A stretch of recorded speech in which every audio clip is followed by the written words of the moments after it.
Oh yeah, another Marky-mark video. A couple of you have asked me about my setup and some of the things that I've got in place to sort of maximise the sound quality, as it were. So I thought I'd give you a quick brief rundown from start to finish, from the end to the front end, of the sort of things that I've got in place. So let's have a look and I'll try and explain what I've done. Follow me.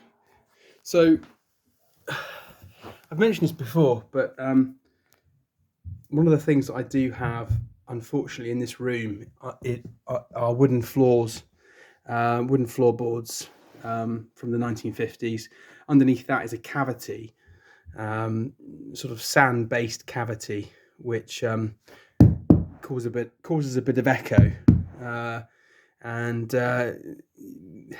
poses a bit of a problem for low-end bass and mids. Well, mostly it's the low-end bass, really.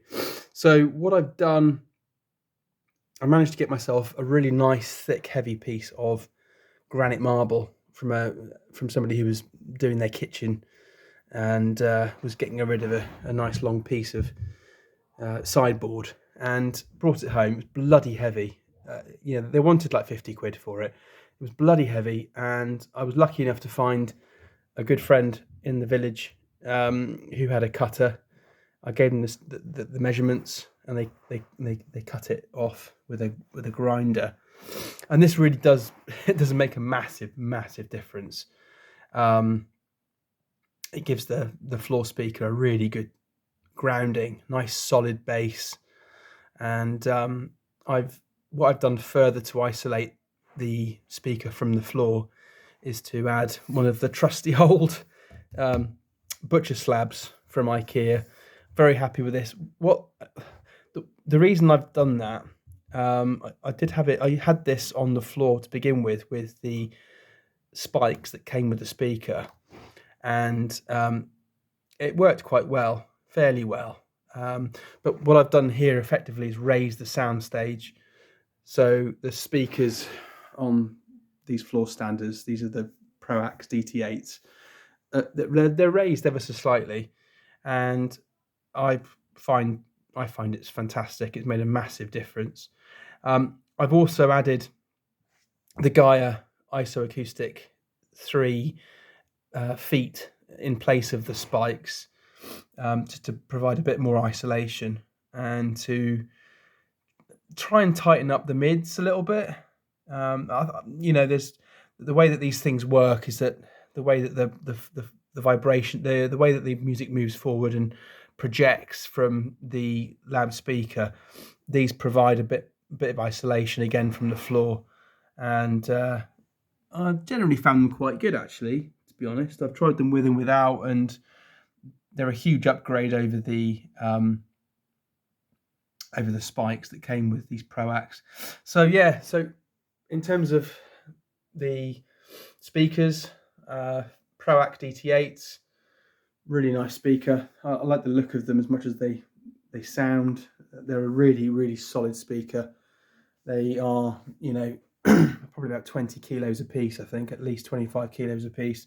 They're not easy to move around, and having them on a wooden base, I can actually pitch, I can tow them in really easily on that butcher's slab or on this granite slab. It works really well. A lot of you out there probably have hard floors, solid floors with your kit on them, and I would say, for me personally, what I find about this thick carpet that I've got with a nice thick underlay is that it just soaks up any reverb.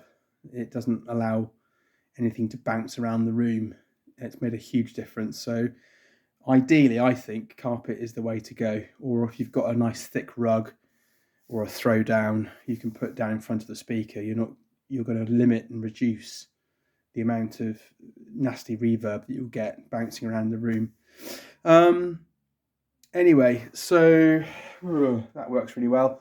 So a couple of videos ago, I mentioned I did a bit of a test on cables, speaker cables, and it really was quite remarkable. In the end, I went for the is it Naka A5, the Naim cable which I had to buy 5 meters of. And the way that I reconfigured the room and my listening area, I had to buy 5 meters to cover across the breast of this fireplace that's no longer used anymore. And as I understand it, this cable needs roughly around, I think it's about 50 to 60 hours of burn-in time. So, I mean, I've had like the CD player on quite a bit to try and bed it in. I think it sounds fantastic at the moment. I'm really quite happy with the detail that's coming out of these speakers over the QED. I think that was the QED I had before. I only had a metre and a half of that. And I think Naim advised that you have at least 2.5 metres, 3 metres minimum. So, I've noticed a difference anyway. And I've made sure that let's have a look. Main speakers have an arrow pointing to the output. So make sure you get your speakers in the right position when you're connecting things up. Here's the other speaker. It's about 2.5 meters away from the other. It's a good optimum measurement for these two Proacs. The sound it produces is fantastic, I have to be honest, particularly for vocals, and certainly with sort of jazz is fantastic. Anything sort of breathy that needs a good, rich, deep decay in the note and the sound. I've noticed that over the stuff I've tried before, in terms of comparison with speakers, these are absolutely fantastic. These aren't going anywhere. They will not be changed, upgraded, downgraded, whatever. I'm very, very happy with what I've got at the moment. It's a fantastic sound that comes out, and yeah, all very good. Right, so let's go from the speaker cable, let's go to the turntable. So a couple of years ago, upgraded from the P2 to the P6, planar 6, which I had placed on this nice sideboard. Really happy to do that until, the kids came in, or anybody walked across on these wooden floorboards, and things started moving around, bit of jumping, skipping, whatever. So I invested in one of these wall mounted systems from Rega onto a nice solid wall. I've done a video on how I mounted it. Worked really well. It's absolutely fantastic. It's isolated everything from that turntable. There is nothing that is there's no vibration from the floor or sideboard or anything. That is isolated on the wall, and it's probably the best money I've ever spent. I've seen a YouTube video recently of somebody fitting one of these and having a lot of grounding problems, sort of getting a ground hum. I don't know what that's all about. I've not had any problems whatsoever. It's an absolutely fantastic thing that Rega have designed here. It doesn't look very pretty with the cables coming out the back, but if you can mount one of these, your Rega turntable on the shelf on the wall like this, I would thoroughly recommend it. Standard woolen mat. I'm not going to mess about. I did try the Funk Firm mat. I think it's Funk Firm mat, which everyone talks about, says it's really good. I found it was absolutely horrific. It took all the richness out of the bass and the mids, and I went straight back within about half an hour to the woolen mat. These are absolute. There's a reason why Rega designed their turntables to work with a woolen mat, and I'm not going to mess about with it. I'm just not going to fiddle about with it. It's fantastic. Yes, it produces static, but if you wash your records and you use a Milty anti-static gun, which is what I've got, if you think that if you've got the heating on and you're generating in the house a bit more static than usual, then you can use the static gun. Use one of these. Works really well. In one of my previous videos, I've used this and I've demonstrated that it works really well against anti-static. Then, I'm fine with that. Absolutely fine. I did have the Rega Exact cartridge on this, upgraded it to the Ania Pro. I've done a video on that already. Very, very, very happy with this. The detail that this thing pulls out is fantastic. That needle sticks out a bit longer than the needle. The stylus sticks out more than other sort of cartridges. But you know, it's an MC cartridge. It's a very high end, and you know, I love the look of it. It works again really well with jazz music. Works really well with vocals. It's not too bright. The bass is rich and deep. I mean, you're looking for an upgrade on that. I've heard the Ania Black is very good, but I'm going to keep it all Rega. So if I do upgrade it, it will be the Aphelion that I'll go next, and that might mean a new upgrade on the tone arm, possibly the deck, possibly a P10. But at the moment, I'm very, very happy. I'm not going to be changing anything anytime soon. So it's getting to focus a little bit. That's the Rega Planar 6. This is what they consider the sweet spot in the Rega range. The reason being, I think, because you've got the traditional plinth. I do like the cover. I don't care what anyone says. The cover keeps all the dust and muck off. Even in the cleanest of houses, you see a lot of dust and muck floating in the air. And I always keep the lid on. I think the lid actually isolates the cartridge from sound and vibrations to an extent. Some people think, no, take the cover off when you're playing. Always take the cover off. I don't agree. I think there's a level of weight that the cover places on the whole turntable that helps to stabilize it, ground it on the shelf. And I'm happy to play records with the shelf with this on. I mean, you can't really see it. There's little lumps of dust, which this has been dusted this morning. So, you know, you're giving added protection to the records you're playing by having the cover on. I don't think it makes any difference whatsoever. Nothing more to say about the Planar 6 other than it's a damn fine deck. It's a beautiful vibrating measuring instrument, as I think that's what Roy Gandy calls it. Bless him. But yeah, really, really happy. I mean, it's just a fantastic turntable. I've got no regrets whatsoever. Very good. So we've got the normal power supply unit, the PSU that comes with the turntable. I did have a massive problem with the previous one that came with the turntable, which I did do a quick video on. I was really upset about it. It just kept cutting out. And there was a massive problem with a batch of these, but Rega sorted them out straight away. Replaced it with a brand new cable and a new unit, and I've not had a problem since. You know, it's fantastic.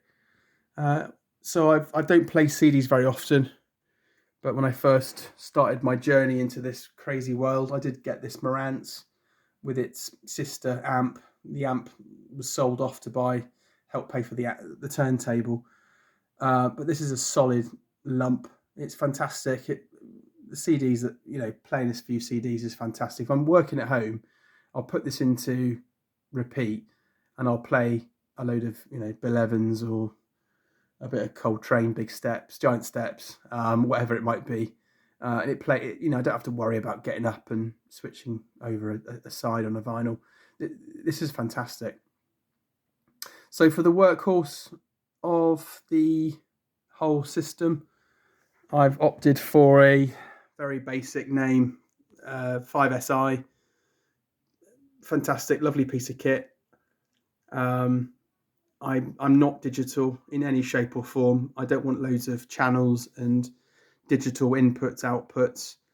This is just about enough to power the DT8s, the Proacs, and it's got a lovely sound to it. It seems to push a lot of the low end and the mids really well. Lovely bass. I mean, I think I'd probably look at a Super 8, maybe a Super 8 3. I think it is at some point, maybe, but we're looking at a few £1,000s. This is bang on the money, to be honest. We've got the headphone port here for the times where I need to use headphones because it's a bit loud, and it's a no-nonsense amp. Stunning, reliable.